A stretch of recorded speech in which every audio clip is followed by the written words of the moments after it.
एक खास शख्सियत के साथ मुलाकात।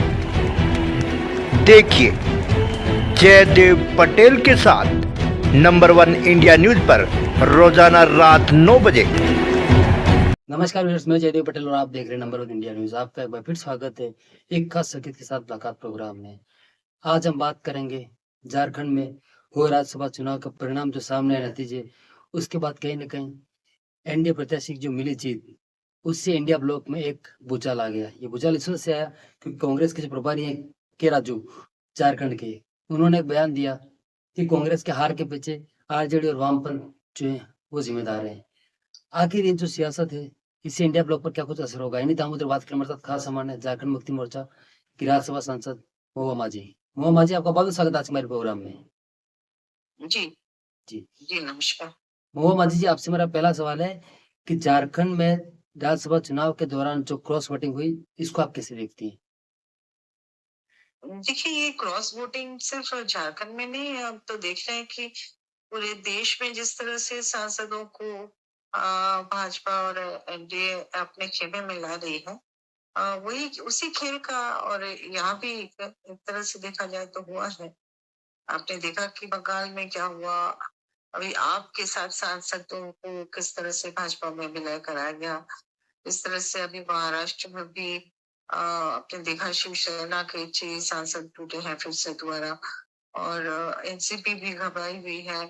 तो हर जगह इस तरह से होता है। उसी कड़ी में झारखंड में जो भी है वो हुआ है।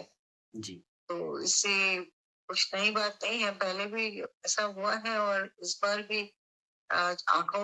आंकड़े नहीं रहने के बावजूद इस तरह की घटना हुई है, क्योंकि महुआ माझी, लेकिन जबकि कहीं ना कहीं ये सियासत इस वक्त से चरम पर पहुंच गई क्योंकि कांग्रेस के जो प्रभारी हैं झारखंड के राजू, उनकी तरफ से बयान सामने आता है कि कांग्रेस प्रत्याशी का जो हार है उसकी वजह आरजेडी और वामपंथी है। उन्होंने कहीं के धोखा दिया है। इसको आप कैसे देखते हैं? उन्होंने कहा है, किस आधार पे कहा है, और ये भी देखना पड़ेगा। और लेकिन कुछ तो हुआ है, अगर नहीं होता तो आंकड़े कहाँ चले गए। आंकड़े तो इंडिया गठबंधन के पक्ष में था, दोनों प्रत्याशियों की जीत लगभग तय थी। इसके बावजूद उधर एनडीए के में को जीत मिलना तो कहीं ना कहीं सवाल पैदा करता है। और उन्होंने अगर कहा है तो किस आधार पे कहा है, ये देखना पड़ेगा, लेकिन कुछ तो है। जी, महुआ माझी जी, झारखंड में जो राज्यसभा चुनाव हुए, उससे पहले कहें कि इंडिया ब्लॉक द्वारा एक मॉक पोल भी करवाई गई, उसके बाद इस तरीके के नतीजे सामने आना क्या संकेत देता है? हाँ, मॉक पोल तो हुआ था और कई बार हुआ, लेकिन 3 जो वोट उसमें बर्बाद भी हुए हैं, उसमें भी जानबूझकर उन्हें बर्बाद किए गए हैं, ये लग रहा है देखकर। क्योंकि उसमें कुछ साइन बना दिया गया, किसी में एक 1 2 3 करके अलग अलग प्रत्याशियों का नाम लिख दिया गया। तो ये तो चूक नहीं हो सकती है, जानबूझकर ऐसा किया गया लग रहा है। जी, तो कहीं न कहीं इसमें हॉर्स ट्रेडिंग और इस तरह की चीज़ें लग रही हैं। जी। जी। महुआ माझी, आपसे मेरा एक आखिरी सवाल है कि जिस तरीके से झारखंड में राज्यसभा चुनाव के जो नतीजे आए और जहाँ पर एनडीए का प्रत्याशी को जीत मिली, इसके बाद जेडीयू जो विधायक हैं, उनका एक बयान सामने आता है। उन्होंने तो हेमंत सोरेन को यहाँ तक ऑफर दे दिया कि आप कांग्रेस को बाहर कर दीजिए और एनडीए के साथ में नई सरकार बना दीजिए। आप इसको कैसे देखती हैं? ये तो उनका क्या है, वो तो चाह रहे हैं कि देश में लोकतंत्र ना रहे, सिर्फ एक तंत्र की राज हो।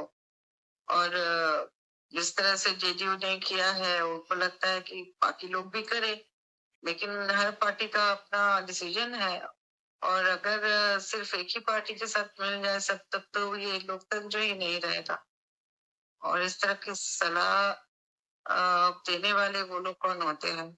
सब खुद निर्णय लेंगे ना कि हमें क्या करना है, क्या नहीं करना। जी। जी, महुआ माझी, आपने हमारे लिए समय निकाला, उसके लिए आपका बहुत-बहुत धन्यवाद। जी, धन्यवाद।